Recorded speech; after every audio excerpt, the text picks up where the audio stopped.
Hello and welcome to Movie Monday, where we have a guest. It's to Yay! Back. is a duck. Also watched Roma with us.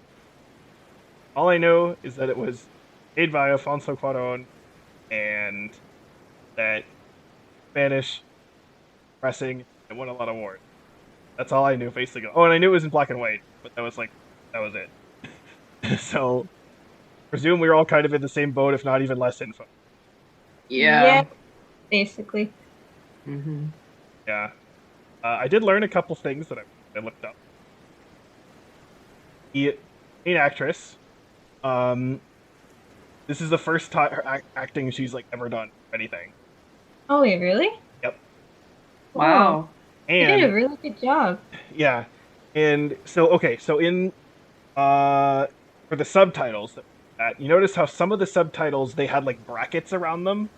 hmm Hmm. So the thing with that is, just with the two maids, they were actually not speaking Spanish to each other; they're speaking a native language. Oh, yeah, I think it mentioned that in the beginning of the hmm film. Yeah, so that's what that was. Apparently, actually, that is like the actress herself, like the for the main that region where the native language is spoken. It's in like it's one of the states, of Mexico. That's where she's actually from, though she doesn't actually know the language itself. But um, so I don't know. I think that's kind of interesting um decision. hmm Oh. Information. This is, I think, like the first film we've watched that actually takes place in Mexico and is not like just a destination in the movie Oh and yeah. stuff. So what is the joke that like I remember seeing this like anytime there's an American film that's like, oh, let's go to Mexico. It's like all of a sudden everything's like really brown. Like even the sky is like yellow, and it's just like all right.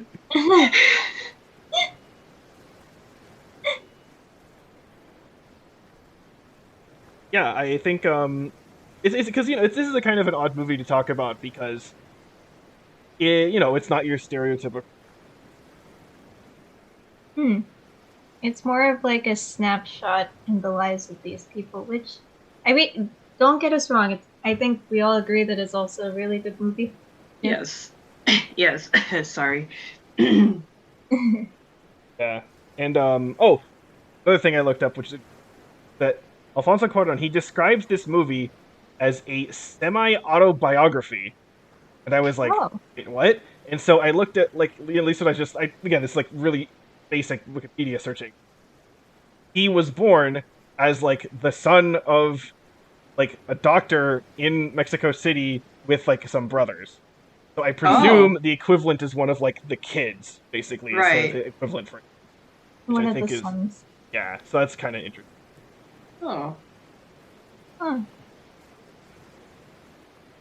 But Yeah, it was also just really interesting to like see like daily life. Like the film itself takes place in the 70s, and we even yeah, see it 71. turn it. Yeah, but it's just interesting to see like the way of life there and everything, and hmm it kind of it showcases that really well, I think, because it immerses you and you kind of just want to keep watching this family and like everything that Cleo's going through and stuff too. And you eventually see like some historical things happening in the background too. Like there was a thing where the Beatles got mentioned. Um, there There's was also the whole protest thing. hmm yeah, there was the whole protest thing, which was an actual event that happened between like students and the paramilitary, which now we know that Farron was part of that paramilitary thing. Yeah, basically, like I'm wondering, was the is the martial arts thing was that like part of that too, or is that just like happened to be? I just Where they picked up the guys. yeah, because that's was like that was because I've said this before, and I know I didn't kind of come up with the idea on my own, but I've always wanted a movie where like the main plot sort of happens off screen and it sort of gets sprung on you, and that sort of Hmm. happens here, kinda in terms of like the protest event, Yeah. basically. Hmm. Because there are things in the background if you listen to people talking about stuff. you can kind of take it up on what happened. So I'm wondering if that was maybe the idea where like the martial arts thing was actually recruitment for that. I don't know. I'm just saying.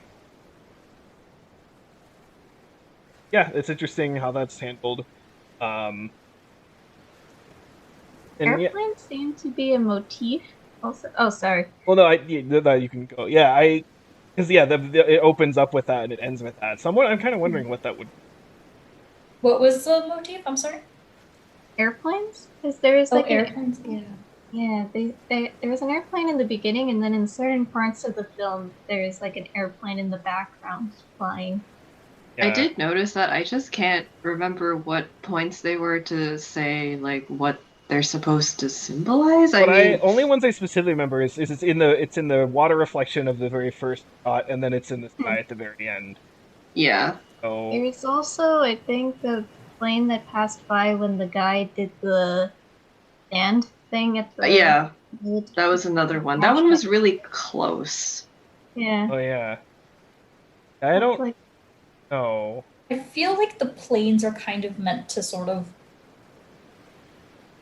maybe not symbolize, but like sort of depict turbulence, you know, kind of in like the various relationships. Because I'm thinking, like there's the kind of war / airplane movie they're watching in the theater when she first tells the guy that she's pregnant. That's true. You know, and then there's also the youngest boy who's telling her about, you know, past life I was a pilot and, you know, my plane went down or my ship sunk or something. So I feel like those usually tend to show up during or around like particularly powerful moments in the movie. That's true, because the movie with the film, the movie with the film. The scene with the film, that was when she told the guy that she was pregnant and then he basically ditched her. So yeah, that would match up there. And then she was also the only one in the crowd that was able to do the stand, despite being pregnant too. I found that interesting. I don't quite know what what that was supposed to mean, unless it's just like she'll persevere through everything.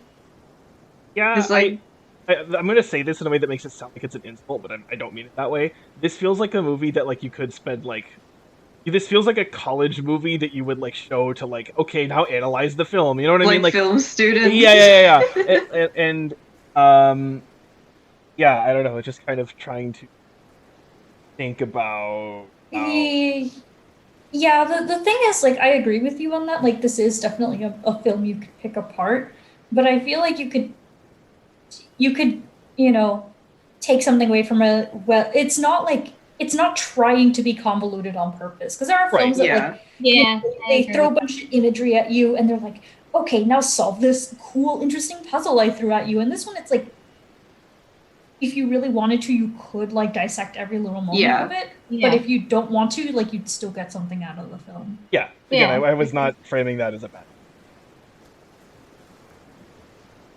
I also found it interesting how it throws like different events in the film. Like there's like certain events could be like whole plot points in their own movie, like the part with the fire in the forest and stuff. Like that could be its own movie, basically. It's centered around, like, we've had like disaster movies where that is the center point. It's like a huge disaster or something. Or like the protest, that could have been like a whole thing. Or like the two kids like getting caught by the current and stuff. I realized that maybe I should have warned that there were spoilers, but Oh, actually, well, the fire reminded me of something. I wanted to ask Julie this.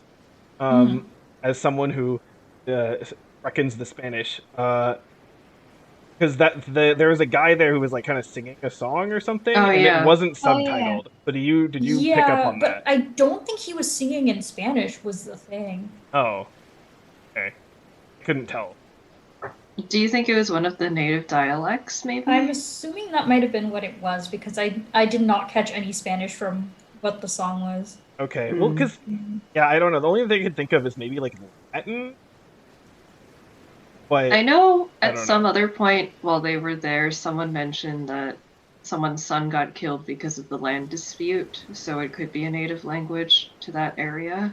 Yeah, and I know also in that area there's some people English a little bit, but that was definitely not English. So No. I don't know. There was also a term that was thrown that I didn't recognize. It is Gringa. I don't know. Yes. That's like a slang for like a white person. Like, Yeah. Ah, okay, gotcha. Yeah. Okay. But it's kind of said in like, I mean, you could say like, oh, is gringa, like she's, she's a white girl, but like you kind of say it's sometimes used more like in a condescending sort of way, like, oh yeah, it's a white person. Kind of, Mhm. that's more Those how you use white it. people. Yeah. Like it's like using the term gaijin in Japanese. Yeah, that Mm. makes sense. Yeah, I do think it's also like the just the whole thing with like the birth and how, kind of what That was really hard to watch. that, and Yeah. then also just kind of later when she's like, I didn't in the beach thing. Like that was, I don't know, that was interesting. Yeah, that was also pretty powerful because I feel like usually during those movies, the mom is like, "Oh, I want the child and everything and fight everything and stuff," and it's interesting because that's not always the case. And No. it was nice. Well, I don't know if "nice" is the word that I want to use. But it was interesting seeing like a different perspective for it. Yeah, because the thing is that like I specifically, I taught some sex ed stuff that earlier, and I spent some time specifically talking about miscarriages because I'm like, this happens more often than you think it does, and Yeah. it's just people don't want to talk about it because it's upsetting. It is, but yeah, I think so. I think that's have that, and it's not like, I mean, you could maybe argue it slightly differently. I would argue it's not like something like happened to her, really. You know what I mean? It's not like, oh, Yeah. because she did this thing, it's like really bad. Therefore, it was just like, no, this just kind of happens sometimes. It just happens, yeah. Yeah. I mean, they mentioned, I think, that her heart, like, that it seems like she was dead before the Yeah. pregnancy started because they couldn't hear her heartbeat and stuff. So, Yeah. yeah. I think sometimes they also die late term also, and that could have happened. Yeah, I mean, it's the most common type of miscarriage is actually one where like it dies like early on, Yeah. and then it just sort of like comes out It's on its like own randomly. It's like an So intense period. yeah. So this is still like, again, if you're talking like all of them, it's as common as those, but it's still something that is more common than people.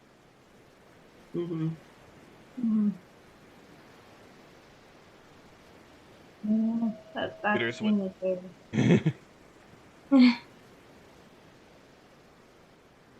Yeah. I mean, that was that scene, and also the scene where she like went to go confront the guy. Like, yeah, that was also hard. That was really hard for me to watch. Like, I don't know why that hit me like way harder than I thought it would. I was like, girl, punch him in the face. I wish. And like what pissed me off is like, in the theater he's like, oh, it's fine, and then he just fucking leaves. Yeah, basically. Bitch, if you didn't want it, you should just like fucking said straight out. Like, what the fuck? Yeah, just be like, okay, I don't know if I'm able to handle that kind of thing. I'm sorry, I gotta go. He didn't even apologize once. No. Fuck him. And that's the thing. There's like definitely I mean, not that it doesn't happen in other cultures maybe just as frequently, but it does show like a very intense kind of reflection of like the male, like the Hispanic male sort of image, like this passionate and powerful, but like the minute it comes to like settling down for responsibility, like, oh, hey, I got this girl pregnant. He's like, it's not my fault. It's not my business. This is your fault. Goodbye. Yeah. And that's super common. It shows up in a lot of movies. He didn't even claim, like, when she was like, this is your child, he was like, no, it's not my child. as if to imply that she's like had other people, then we know that that's not the case either, and it's just, ugh. Yeah, and that's insanely common. And again, because she's not of any rank or importance, in kind of the grand scheme of things, he can just be okay with being like, goodbye, I'm done. He called her a servant, and I was like, what the fuck, dude? I know. That was one of those things that like simultaneously like makes me appalled and enraged, but it's, I guess it was just another powerful moment in the movie, like,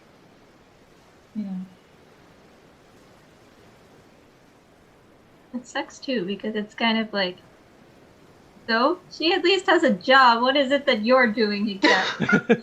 Apparently almost shooting a family that loves her. Apparently almost shooting random innocent people. Yeah, exactly. Good job on you, brother.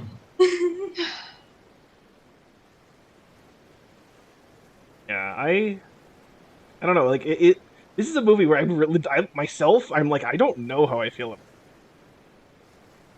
about it. It seems like you have like a strong connection. Maybe it's just because I don't like to think it's this simple, but maybe because I'm male. I don't know. Again, like I didn't have that super strong connection. But I can't really say anything is. So I'm kind of in a weird place. I don't know. I don't know. Yeah, I don't know if I can. I don't know if a number score is a good idea. It's a very good film. Highly recommend that you watch it and everything. But I don't know about giving it a score per se. Is it too hard to rank? I guess maybe it could be. I think it depends on where you're coming from watching the film. Like, again, like as someone who is Hispanic, like there's a lot of things I see in the film and like a lot of motifs and kind of themes that I'm like, oh, this is actually really interesting and important, but like if you're not really coming from that angle, I could see how this movie can be a bit confusing because like you're getting random snapshots of things and then you're like, like, should I be focusing on Cleo or should I be focusing on the family? And like, there's a lot of things to like look at, and it really depends on what you're quote unquote looking for in this film. Yeah, I mean, I wouldn't say I was confused. It was more just like, again, it's that sort of personal connection of like, really getting it, so to speak. Like it's sort of emotional, it's personal. Again, I know my entire we've talked about this. And I just felt like it wasn't quite there for me. But that's not any negative quality of the movie itself. My own person. Despite saying that I didn't have a number, I now have a number. Okay. I mean, again, you could still do the number. I'll just, my number just might be, my number might not be close to yours. I guess go ahead. I am going to give this movie a 9. That was kind of what I was thinking too, like more from the perspective of how Children of Men was, because he also directed that movie too, right? It kind of has this, like, I guess the thing is that this movie is definitely more hopeful by the end. Yeah. And I feel like the journey to get from the beginning to the end was a lot less actually painful, but like, I guess in this case, since you're mostly just following one person, then it's a bit more personal. So it has some of the like characteristics that I guess Children of Men had, but it also has some more advantages. Like, if out of the two, I would watch Roma again. Yeah, I agree with that. Oh, I forgot to mention the camera work in this film was also really cool. Like, there's a lot of like turning shots where you see the entire house and stuff, like when she's turning off all the lights and everything. Oh yeah, there's a lot of really cool shots in this film. Yeah, I mean, you can tell that it's made by the same guy that did Children of Men and Gravity in terms of how many long shots there are. Well, again, like I said, I don't have any like official complaints about the movie. I think it did anything wrong. But did it like And there again, I still think there are some scenes that do, I think, affect me a decent amount. But overall, I'm gonna give it a 7.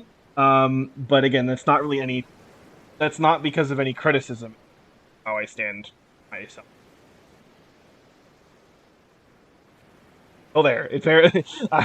Watch it. People like it. I'm the weirdo, basically. Fine. I mean, 7's still a good number. Yeah. It's not like I do not feel negatively toward this movie. That's definitely it's not like Man of Steel or anything. Oh boy. Or no. Oh, mummy. what are we watching next? Oh yeah, that's the thing. Next piece we watch. Did you next. set up the wheel? I did. See, wheel. Oh. Okay. Oh, we replaced Roma with a random pick, which is Indiana Jones and the Last Crusade. So, Whoa. AKA the other good one. Yay! Yes. So, We're not watching the bad one. oh, No, we don't want to watch the bad one. So at the end of this, we will have watched the 2 good ones and the entertaining one. Yeah. All we need to watch. Okay, here. Get this. And oh boy. Oh. Oh no. All the sad ones out of the way already. Yeah, speaking of sad, oh boy. Okay. So we're seeing Soul next. And I have seen Soul. I mentioned it in our sort of 2020 year thing. And I am extremely curious what you... Oh no. Mm. I hope this is not one of those this is a good time to watch this movie kinds of things. Well, it's made by Pixar, so there's guaranteed going to be a part where it's going to be really tear-jerking. I don't I'm not know ready. if I could say this movie is bad. I don't know if that's the word I would... Okay, that's good. But, yeah. Won't add to my emo-ness that I'm already experiencing. Hey, well, that's next. Bye. Bye.